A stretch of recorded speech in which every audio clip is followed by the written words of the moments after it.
This Premier Class Challenge is called a run-by, and in it, the dog is going to come out of the tunnel, bypassing both the green jump and the blue jump, and instead taking the proper jump, which is going to be this red jump. So you can see that many dogs are going to want to go this way or this way. And the idea, the challenge of this is to bring them between those two jumps to take this red jump. The minimum distance that you're going to see at Nationals will be 8 feet. So there needs to be 8 feet between the wings of the green and the blue jump. So Sarah's going to demonstrate a practice sequence here. She's going to take the dog into the tunnel. She's going to do a wrap at green, back into the tunnel. She's going to do a wrap at blue, back into the tunnel. And so now the dog is aware and has seen both the green jump and the blue jump. We're going to take the dog to the red jump. But Sarah's not going to use any special handling. What she is going to use is a Band-Aid maneuver. So if you already have a way to deal with this handling challenge appropriately within your own handling system, this is not what you're going to use. This is for people who suddenly arrive at Nationals or any other event and they've never practiced this skill and they've never seen this set up on the course. This is a way for you to get through it for this weekend. And what Sarah's going to do is face the dog, lower her body, bring both hands into the center of her body.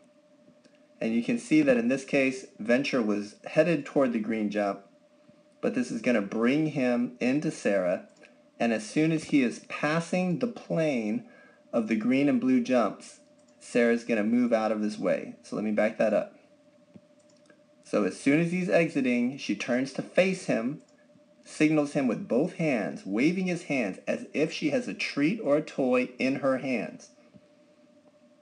And that's going to bring his attention to her body. And then she's going to rotate out of the way and show him the jump or the tunnel or whatever the next obstacle happens to be. And so this is a nice way to handle that challenge. In order to practice this maneuver, let's say you're already at Nationals and you haven't had a chance to practice it, you can actually do it at the practice jump. Let's pretend this blue jump is the practice jump. Line your dog up on the side of it. So he's to the side of the jump and back, and have him sit. You walk over to the other side. So we want the dog to take a line to you without diverting to the jump and going this way. And you're going to do it basically by bending over low, using both of your hands, not just one hand, and acting as if you've got a treat or a toy in there. On the practice jump, I would highly recommend using food. So let's see how Sarah does this. She releases the dog, and you see she's got both hands. She's got the toy in her hand. Both hands are down, and she brings the dog through the gap. So the dog is so focused on the handler that they're not seeing the other two obstacle choices. So do a couple of those in the warm-up jump, and then you can go into the ring and get it done.